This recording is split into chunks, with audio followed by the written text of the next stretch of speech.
जय माँ कामाक्षा देवी। सभी माता बहनों भाइयों को मेरा नमस्कार। माँ जगदम्बा की कृपा सदा आप लोगों पर बने रहे, यही कामना करते हुए आज आप लोगों को अपने कुल देवी देवताओं से अवगत कराने जा रहा हूँ। यदि आपके घर के कुल देवी देवता रूठे रहते हैं तो उसका क्या प्रभाव पड़ता है, और घर के पितृ रूठे रहते हैं तो उसका क्या प्रभाव पड़ता है, यह आप लोगों को आज जानकारी देने जा रहा हूँ। आप लोग अपने घर के कुल देवी देवताओं से किस तरीके से संपर्क कर सकते हैं, आपके कुल देवी देवता कहाँ हैं, आपके कुल देवी देवता आप लोगों को आशीर्वाद दे रहे हैं या नहीं दे रहे हैं, पितृ आशीर्वाद दे रहे हैं या नहीं दे रहे हैं, उस चीज़ से आज आप लोगों को अवगत कराने जा रहा हूँ। यह ध्यानपूर्वक सुने और उसको देखें और उसको करें।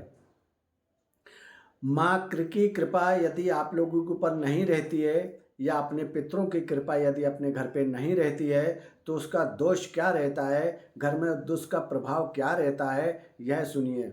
आपके घर में यदि कुल देवी देवताओं का और पितरों का आशीर्वाद नहीं रहता है तो उस घर में कलेश मचता है, अशांति रहती है, घर में सुख शांति नहीं रहती है, प्रेतों का वास होता है, भूत प्रेत हवा पवन ये सभी आपके घर में वास करते हैं। यदि आपके घर के पुत्र रूठे हुए नहीं रहते हैं और आपके कुल देवी देवता यदि प्रसन्न हैं तो आपके घर में सुख शांति, धन वैभव, यश कीर्ति, मान सम्मान यह सभी आपके घर में आपको मिलता है। पूजन पाठ तो सभी कोई करते हैं, अपने अपने घर में सभी अपने आराध्यों की शक्तियों की पूजन पाठ करते हैं, मगर अपने घर के जब तक कुल देवी देवता यदि प्रसन्न नहीं रहते हैं तो आपकी पूजन पाठ व्यर्थ रहती है। आपके घर के पितृ यदि आपके खुश नहीं हैं तो आपके घर की पूजन पाठ भी आपकी व्यर्थ रहती है। यदि आपके पितृ खुश हैं और आपके कुल देवी देवता खुश हैं तो आपके घर में सभी शक्तियों का मान सम्मान और उनका फल मिलता है, पूजन करने का फल मिलता है। तो यह विधान आपको बताने जा रहा हूँ। इस तरीके से आप लोग कैसे अपने कुल देवी देवताओं को प्रसन्न करें और अपने पितृ को प्रसन्न करें, उसके लिए आज आप लोगों को जो मार्गदर्शन देने जा रहा हूँ उसे ध्यानपूर्वक सुनें और करें। आप लोगों को करने क्या है, जो भी आप अपने घर में पूजन पाठ करते हैं, पूजन पाठ करने के लिए आसन लगा करके बैठते हैं और आसन लगा के नहीं बैठते हैं तो यह भी व्यर्थ चला जाता है। पाताल लोक में आपकी सब सेवा प्रता पाताल लोक में चली जाती है। इसलिए आसन लगा करके बैठना बहुत अति आवश्यक होता है ताकि उसका फल आपको मिले। आसन लगा करके बैठना है आपको पूरब की तरफ या फिर उत्तर की तरफ मुँह करके बैठना है। एक तेल लोटे में जल भर के रखना है, एक अगरबत्ती धूप बत्ती बना करके अगरबत्ती रख लें और तेल का दीपक और घी का दीपक तैयार करके रख लें। उसके बाद में आप लोग अपने आराध्य की जो पूजन करने जा रहे हैं, या देवी सर्वभूतेषु शक्ति रूपेण संस्थिता नमः तस्यै नमः तस्यै नमः तस्यै नमो नमः। इस तरीके से यह एक बार मंत्र बोलने के बाद में फिर इसी मंत्र को दोहरा लें। अब मैं उस मंत्र में अमुख बोलने जा रहा हूँ। अमुख जहाँ पर रहेगा वहाँ आपकी शक्ति, आपकी जो भी कुल देवी देवताओं का नाम है वह नाम ले करके उस मंत्र को पूरा करना है। जैसे या देवी सर्वभूतेषु शक्ति रूपेण संस्थिता अमुख देवी, इस तरीके से बोलना है। या देवी सर्वभूतेषु अमुख देवी रूपेण संस्थिता नमः तस्यै नमः तस्यै नमः तस्यै नमो नमः। अमुख जहाँ मैंने बोला है वहाँ आपके कुल देवी देवताओं का नाम लेकर के इस मंत्र को पूरा बोलें। या देवी सर्वभूतेषु शक्ति रूपेण संस्थिता नमः तस्यै नमः तस्यै नमः तस्यै नमो नमः।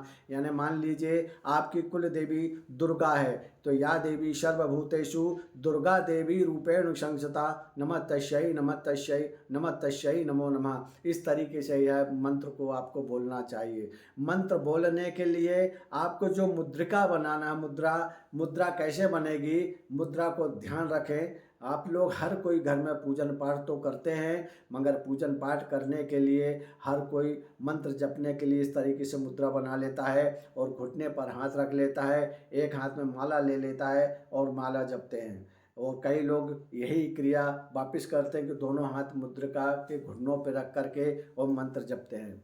इसमें यह मुद्रिका बना करके आप लोगों को अपने घुटने पे नहीं रखना है, अपने आराध्य का नाम लेता है। जो आपने तेल के दीपक और घी का दीपक जला करके प्रज्वलित करके उसको रखना है। घी का दीपक अपने सीधे हाथ की तरफ रखना है, तेल का दीपक अपने उल्टे हाथ की तरफ रखना है। तेल के दीपक में आड़ी बाती होना चाहिए, घी के दीपक में खड़ी बाती होना चाहिए। तेल के दीपक की बातें घी के दीपक को देखते हुए रहना चाहिए। आप अपने आराध्य की जो भी आपको बोलना है, अपने शंकर जो बोलना है, इस तेल के दीपक को बोलना है। तेल का दीपक सुनता है, घी का दीपक माँ शक्तियों के आराध्यों के लिए होता है, तेल का दीपक अपनी समस्याओं के समाधान के लिए होता है। इसलिए 2 दीपक लगाना अनिवार्य होता है, तेल का दीपक और घी का दीपक।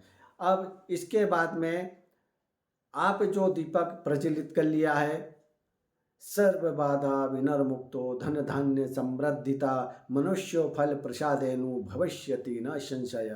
यह मंत्र एक बार बोल लें। इस मंत्र को बोलने के बाद में दीपक प्रज्वलित करें। शुभम करोति कल्याणम आरोग्यम सुख संपदा शत्रु बुद्धि विनाश चाय दीपम ज्योति नमस्तुभ्यम। इस तरीके से बोलते हुए दीपक को प्रज्वलित कर लें और दीपक को बोलते हुए स्मरण कर लें।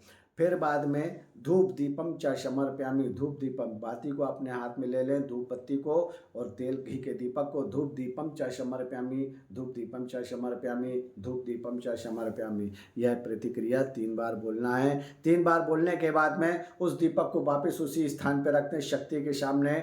आप यदि आराध्य करते हैं अपनी जो भी शक्तियों के, तो घी का दीपक और तेल का दीपक ऐसे सामने रख लें। आपको उत्तर की तरफ मुख करके बैठना है या पूरब की तरफ मुख करके बैठना है। पश्चिम की तरफ मुख नहीं करना है और दक्षिण की तरफ मुख करके नहीं बैठना है।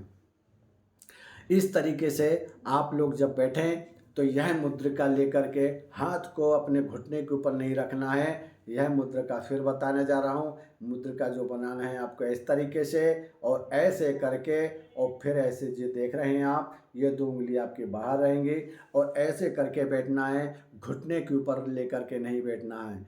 और या देवी सर्वभूतेषु दुर्गा देवी रूपेण संस्थिता नमस्तस्यै नमस्तस्यै नमस्तस्यै नमो नमः।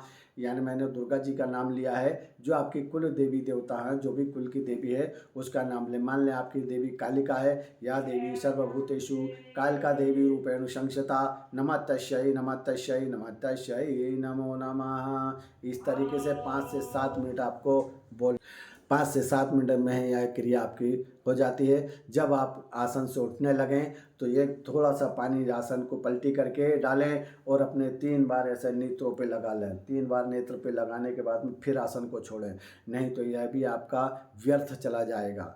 जय माँ कामाख्या देवी, जय माँ कामाख्या देवी, जय माँ कामाख्या देवी।